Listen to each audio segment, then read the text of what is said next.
কুরবানিতে যেন কোথাও অশান্তি না হয় সেজন্য প্রতি বছর থানা ও বিডিও অফিসে বৈঠক হয়। এবার এখনো সেই বৈঠক হয়নি। আজ এ নিয়ে খোঁজ খবর নিতে দক্ষিণ চব্বিশ পরগনার মগরাহাট থানায় যান মুসলিম সমাজের প্রতিনিধিরা। থানা থেকে তাদের বলা হয় 48 ঘন্টার মধ্যে আলোচনায় ডাকা হবে। মুসলিমদের দাবি, আজান নিয়ে এখনো কোনো নির্দেশিকা আসেনি তাদের কাছে।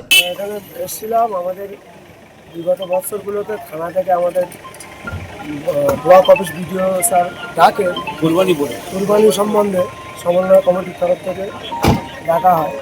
সেটাই বছর ডাকেনি বা আমরা একটা এর মধ্যে আছি দ্বিধাদ্বন্দ্বের মধ্যে কী হবে না হবে, সেটা থেকে স্যার অভয় দিলেন এবং 48 ঘন্টার মধ্যে স্যার বললেন যে এটা নিয়ে আমি আমাদের সামনে বিডিও সাহেবের সাথে কথা বললেন যে উনি বললেন যে আমার কাছে এটা এরকম ঠিক ডাকা হতো জানা নেই। আমরা বললাম হ্যাঁ স্যার, ইতিহাস প্রতি বছরে এবং গত বছরও ডাকা হয়েছে এবং সেটা ব্লক অফিসে ডাকা হয়।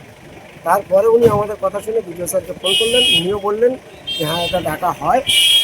তো সেই মতো আমরা বললাম স্যার আপনি ইমিডিয়েটলি আমাদেরকে ডেকে নেন, কিন্তু আমরা এই কজন ব্যক্তি নিয়ে মগরাহাট নয়, আমাদের আরও অনেকগুলো লোক আমাদের পিছনে রয়ে গেছে, সমস্ত মসজিদে যেমনদেরকে ডাকা হয়। তো উনি সেই মতনই স্যার বলেছেন যে 48 ঘন্টার মধ্যে আপনাদের ডেকে নেবো, খুব সম্ভব আগামীকাল আপনাদেরকে ডেকে নেবো এবং ব্লক অফিসে মিটিং করে বাকিটা জানিয়ে দেবো। কয়েকদিন ধরে দেখা যাচ্ছে আজান নিয়ে রাজ্যের বিভিন্ন জায়গাতেও গুজব রটেছে। আজ মগরাহাট পুলিশের তরফে বলা হয়েছে শান্তি বৈঠক হবে বিডিও অফিসে। ওবেদুল্লাহ লস্করের রিপোর্ট, পুবের কলম ডিজিটাল।